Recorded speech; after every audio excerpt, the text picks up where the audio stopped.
Welcome back, this is Giuseppe Palladini, founder of the Stepping Bricks, and today we're going to talk about a project that I talked about last year. So if you go back some videos below, you can see the Project Ashley. Now Project Ashley was a 3-bedroom flat, ex-local authority, beautiful flat, but was in a run-down condition, so it was in a terrible state.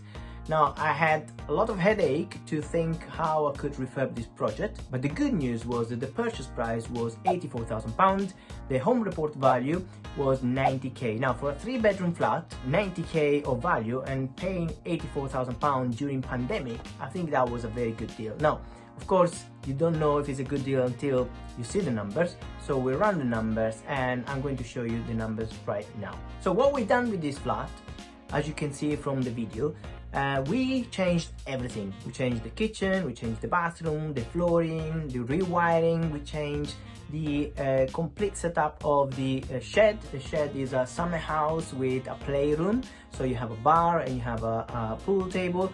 And you can see we changed as well the top of the roof because it was all rotten, it was not in good condition, so we had to do a lot of work. Now surprises came along. Some surprises were the woodworm in the timber, so that was quite fun.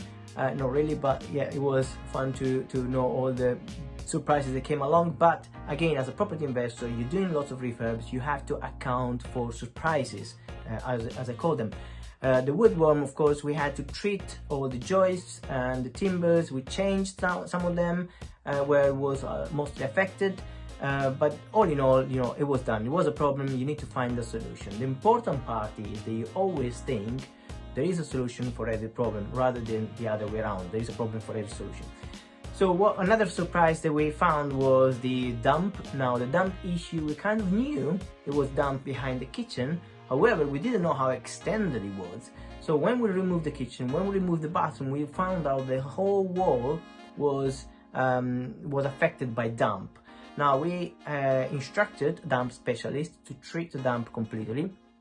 So we had to do a lot of work inside and outside the properties to stop the damp from reappearing. So we tried to attack the problem to the root rather than just treat it. So we hopefully removed it completely, and then we reinstalled a brand new kitchen, brand new bathroom, everything painted, decorated, new lightings, everything. Now I love downlights in such apartments because they give you the kind of sense of fresh, of modern and bright as well.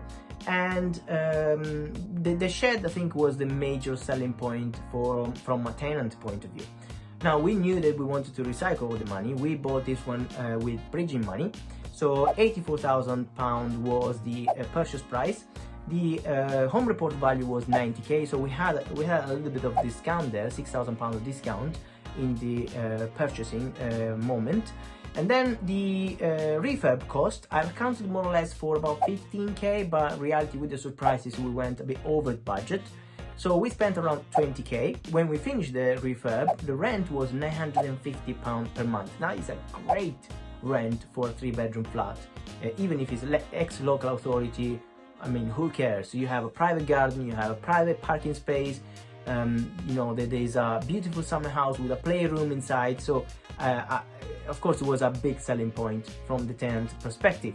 Now, so £950 per month, that means it's £11,400 per year.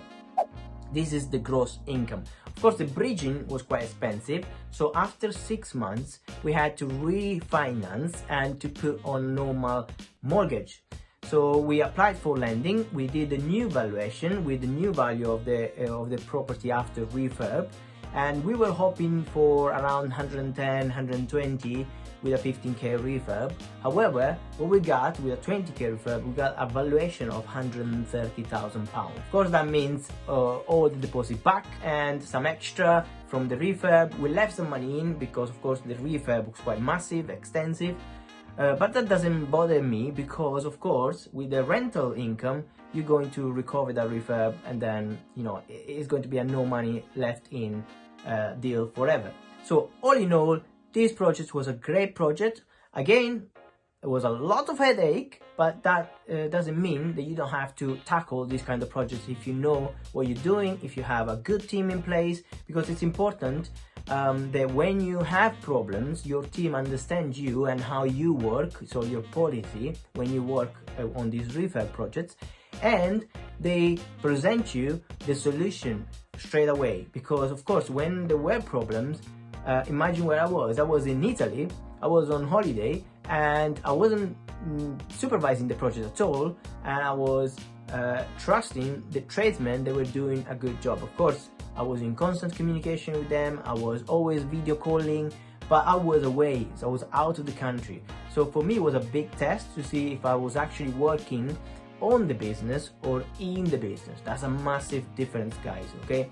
So when you start working on the business, it means you're taking yourself out of the equation. Your business is going to run on itself, and you're not creating a second or third job for yourself.